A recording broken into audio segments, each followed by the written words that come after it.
یہ صرف اذان نہیں بلکہ تاریخ کا وہ لمحہ ہے جس کا انتظار کئی مہینوں سے کیا جا رہا تھا۔ یہ وہ صدا ہے جس کا ہر فلسطینی منتظر تھا، وہ لمحہ جب وہ اپنے گھروں کو، اپنی مساجدوں کو اور اپنے وطن کو واپس لوٹے۔ كما تشاهدون المسجد القبلي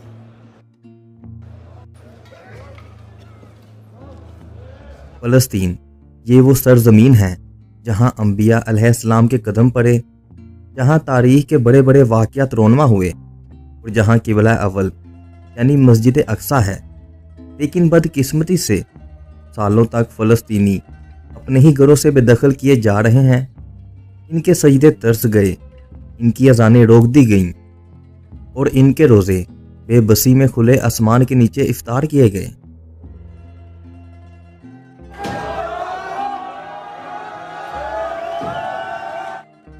لیکن آج تاریخ نے پلٹا کھایا۔ آج وہ دن ہے جب فلسطینی اپنے گھروں کو لوٹ رہے ہیں۔ بوڑھے، جوان، بچے، عورتیں سب کے سب مسجد اقصیٰ کی جانب بڑھ رہے ہیں۔ کوئی روتا ہوا کہہ رہا ہے یہ خواب تھا یا حقیقت؟ کوئی سجدے میں گر کے کہہ رہا ہے الحمدللہ ہم واپس آ گئے۔ یہ وہ لمحات ہیں جو پوری دنیا کو ہلا دینے کے لیے کافی ہیں۔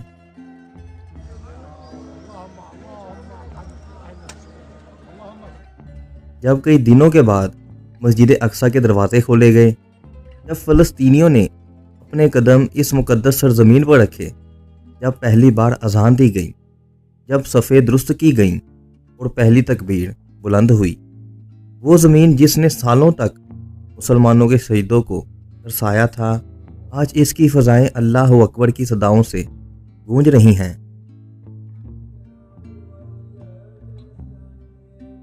مسجد اقصیٰ کی صفائی، کسی کے ہاتھوں میں جھاڑو، کوئی پانی سے دھو رہا ہے، کوئی دیواروں کو چمکا رہا ہے اور کسی کے ہاتھوں میں خوشبو ہے جو وہ مسجد کی دیواروں پر چھڑک رہا ہے۔ یہ صرف صفائی نہیں، یہ ایک عقیدت ہے، یہ محبت ہے، یہ مسجد اقصیٰ کی عظمت کی بحالی ہے۔ اور اب وہ لمحہ آیا جب روزے داروں نے پہلا افطار کیا۔ کھجوریں، پانی، روٹی، زیتون، وہی روایتی فلسطینی کھانے، مگر آج ان میں ایک الگ چاشنی تھی، ایک الگ برکت تھی۔ یہ وہ افطار تھا جو سجدوں کے انتظار میں، دعاؤں کی قبولیت میں اور جد و جہد کی کامیابیوں میں دیا گیا۔ یہ وہ لمحہ ہے جو ہمیں بتاتا ہے کہ ظلم اتنا بھی بڑھ جائے، حق ہمیشہ غالب آئے گا۔ مسجد اقصیٰ کے گنبد تلے پہلی نماز، پہلا افطار اور پہلی صفائی، یہ صرف ایک تقریب نہیں بلکہ ایک پیغام ہے کہ فلسطین کے لوگ اپنے حق سے کبھی دستبردار نہیں ہوں گے۔ ان سب ظلموں کی شروعات 1948 میں ہوئی، جب 1948 میں اسرائیل کے قیام کے بعد فلسطینیوں کو مغربی کنارے اور غزہ کی پٹی میں محدود کر دیا گیا۔ 1966 کی جنگ میں اسرائیل نے مشرقی یروشلم پر بھی قبضہ کر لیا اور فلسطینیوں کو مزید مشکلات کا سامنا کرنا پڑا۔ فلسطینی عوام حماس، الفتح اور دیگر تحریکوں کے ذریعے آزادی کی جدوجہد کر رہی ہے۔ 2021 اور 2023 میں اسرائیلی حملوں نے فلسطینیوں کو مزید نقصان پہنچایا، لیکن ان کا حوصلہ آج بھی بلند ہے۔ فلسطینی عوام سخت حالات کے باوجود اپنی اسلامی شناخت اور روایات کو برقرار رکھے ہوئے ہیں۔ فلسطینیوں کی جدوجہد صرف ایک زمین کی جنگ نہیں بلکہ یہ اسلامی مقدسات، ذاتی اور انصاف کی جنگ ہے۔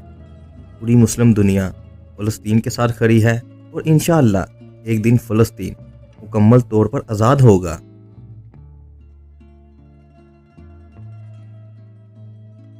یہ صرف ایک کہانی نہیں، یہ تاریخ ہے اور یہ تاریخ ہمیشہ زندہ رہے گی۔